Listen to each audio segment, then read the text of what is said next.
बिस्मिल्लाहिर्रहमानिर्रहीम। मैं प्रोफेसर इकबाल मलिक ये वीडियो बीएस इंग्लिश के तलबा तालिबात के लिए रिकॉर्ड कर रहा हूँ।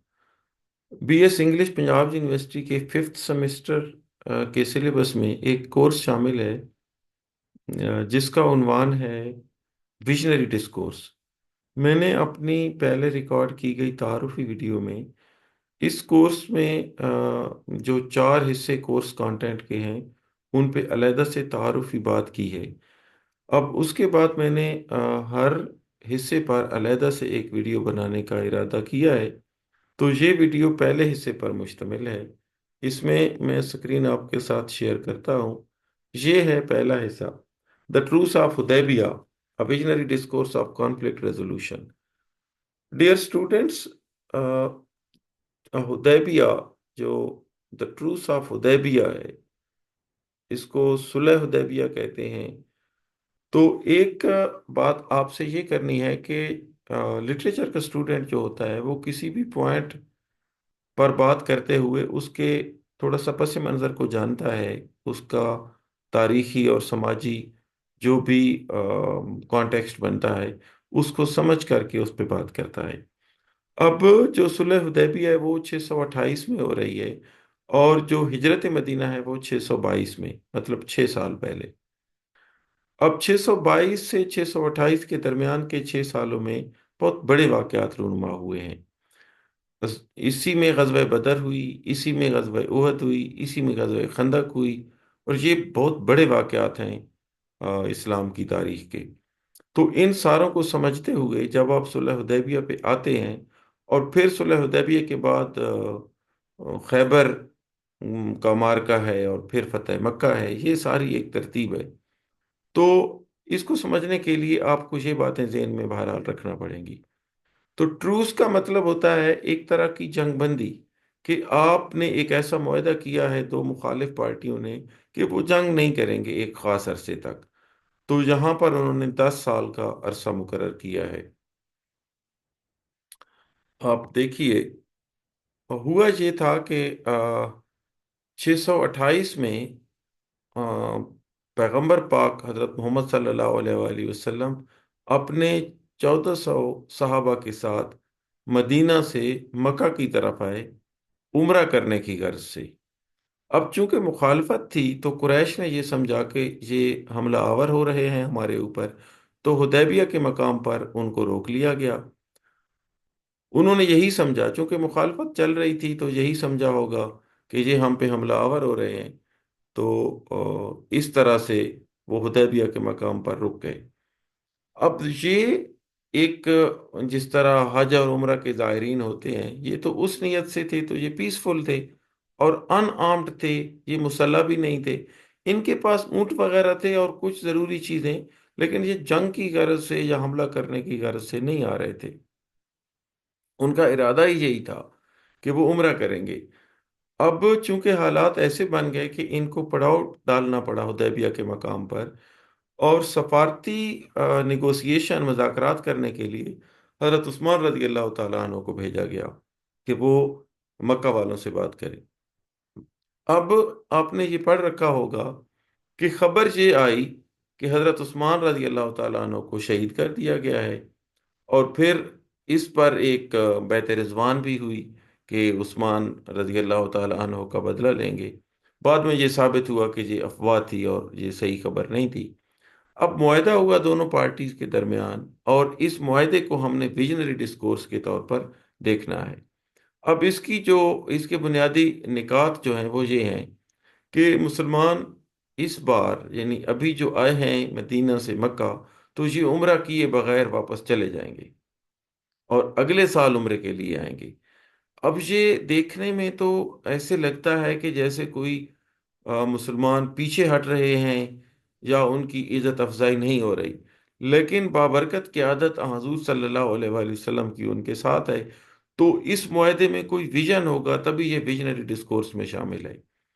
और 10 साल का एग्रीमेंट हुआ है कि दोनों पार्टी अपने, यानी एक दूसरे के ऊपर जंग मुसल्लत नहीं करेंगी। और दो जो दूसरे गैर जानिबदार ट्राइब्स हैं ان کو یہ حق حاصل ہے کہ وہ جس کے ساتھ بھی، مسلمانوں کے ساتھ یا قریش کے ساتھ، الحاق کر لیں۔ اب اگلا پوائنٹ بھی خاصا ڈسٹربنگ لگتا ہے کہ اگر کوئی قریش مکہ کا بندہ مدینہ آ جائے گا تو اس کو واپس کر دیا جائے گا، اور اگر کوئی مدینہ کا ان کے پاس آ جائے گا تو وہ واپس نہیں کیا جائے گا۔ اس پر بہت سے صحابہ کا یہ ماننا تھا کہ ہمیں واپس نہیں جانا چاہیے اور یہاں لڑائی کر دینی چاہیے، لیکن یہ بہرحال معاہدہ سائن ہو گیا اور اس کے اوپر سائن بھی ہو گئے، اور مسلمان بغیر عمرہ کیے واپس چلے گئے۔ اب اس میں ویژن کو جب آپ دیکھتے ہیں کہ یہ ویژنری ڈسکورس کی حیثیت سے ہم اس کو دیکھ رہے ہیں کہ ایک تو آپ نے ڈس اپوائنٹ نہیں ہونا، اس میں صبر کرنا ہے۔ اب چونکہ آقا کریم صلی اللہ علیہ وآلہ وسلم ان کی لیڈرشپ ہے، تو آپ صلی اللہ علیہ وآلہ وسلم نے یقین دلایا کہ اصل میں یہ معاہدہ آپ کی وکٹری ہے۔ ایک لحاظ سے دیکھیں تو وہ مسلمان جو چھوڑ کر گئے تھے اور مائنارٹی تھے، ان کے ساتھ ایک پارٹی معاہدہ کر رہی ہے، تو پہلے تو ان کی حیثیت کو انہوں نے تسلیم کر لیا ہے۔ پھر لانگ ٹرم سٹریٹجی، یعنی اس کی سٹریٹجک امپورٹنس یہ تھی کہ تھوڑا سا وقتی طور پر پیچھے ہٹیں اور پھر لمبے عرصے تک آپ اس کے فوائد اٹھائیں۔ تو یعنی ایک تو 10 سال کا معاہدہ ہو گیا، اب جنگ کسی نے نہیں کرنی، یہ معاہدہ ہو گیا ہے، تو جنگ نہیں کرنی، تو آپ اپنے آپ کو مضبوط کر سکتے ہو، اپنے دین کی اشاعت و تبلیغ کر سکتے ہو۔ تو یہ ساری باتیں اس میں تھیں، اور پھر تھوڑے ہی عرصے بعد مکہ کو فتح کر رہے ہیں یہی مسلمان۔ تو اس لیے جب آپ دیکھتے ہیں کہ حضور صلی اللہ علیہ وآلہ وسلم ایک ایسے معاہدے پر سائن کر رہے ہیں، پر اتفاق کر رہے ہیں، جو دیکھنے میں یہی لگ رہا ہے کہ یہ شاید پسپائی ہے یا تھوڑا سا پیچھے ہٹنا ہے، لیکن اس میں ویژن اس طرح کا ہے کہ وہاں پر اگر لڑائی کر لیتے تو ایک تو بلڈ شیڈ ہوتا، قتل و غارت ہوتی، مسلمانوں کی حیثیت جو کمزور تھی اور کمزور ہو جاتی، اور یہ بھی ایک بات تھی کہ انہوں نے چڑھائی کی ہے، یہ مدینہ سے آئے ہیں، ایسی بالکل بات نہیں تھی۔ 3 بڑے واقعات رونما ہونے کے بعد یہ واقعہ پیش آ رہا ہے، اور اس میں ایگریمنٹ لے رہے ہیں۔ اب ایگریمنٹ دو پارٹیوں کے درمیان ہوتے ہیں، اس کا مطلب ہے مسلمان ایز اے پارٹی اسٹیبلش ہو گئے، اور اس کے بعد انہوں نے اپنے آپ کو معاشی طور پر، عسکری طور پر مضبوط کیا، اور پھر اسی مکہ کے اوپر فاتحین کے طور پر آئے۔ تو اس کو بھی، صلح حدیبیہ کو بھی فتح مبین کے نام سے یاد کیا جاتا ہے، یعنی ایک بڑی فتح۔ تو اس لیے کسی بھی صورت میں جب ہم اس کو ویژنری ڈسکورس پر کے طور پر لیتے ہیں، تو اس میں جب کانفلکٹ ہو جائے تو اس سے بچنا کیسے ہے، اور پھر ڈپلومیٹیکلی اس مسئلے کو حل کرنا ہے، یعنی ڈپلومیسی کہ جو امیڈیٹ کانفلکٹ ہے اس کو ڈپلومیٹیکلی آپ نے حل کرنا ہے۔ تو compromise for greater gains, temporary sacrifices lead to lasting success. Lasting success آپ دیکھ رہے ہیں کہ اسی مکہ سے جا رہے ہیں اور 8 سال کے بعد اسی کو وہ کنکر کر رہے ہیں۔ تو یہ فیوچر فوکسڈ ویژن تھا، جس میں یعنی لیڈرشپ نے اس بات کو مد نظر رکھا کہ ہم نے اس طریقے کا معاہدہ کرنا ہے جس میں ہماری یعنی فیم بھی بنے، ہم اپنے آپ کو مضبوط بھی کریں، اور اپنے فیوچر کو بھی مد نظر رکھیں۔ اب اگر وہاں لڑائی کر دیتے، ایک تو تعداد میں کم تھے، دوسرا مکہ کے قریب تھے تو ان کا گھر قریب تھا، یعنی یہ ساری باتیں ایک ویژن کی حیثیت رکھتی ہیں، اور یہ ایک پوائنٹ نہیں تھا، اس میں ڈفرینٹ ملٹیپل پوائنٹس تھے جو کہ مسلمانوں کی بعد میں ترقی کا باعث بنے۔ تو یہ ایک مختصر سی ویڈیو ہے، اس کے اوپر یہ بات ہے، آپ اس کو سمجھیے اور اپنی کتاب میں مزید اس کی تفصیل پڑھیے۔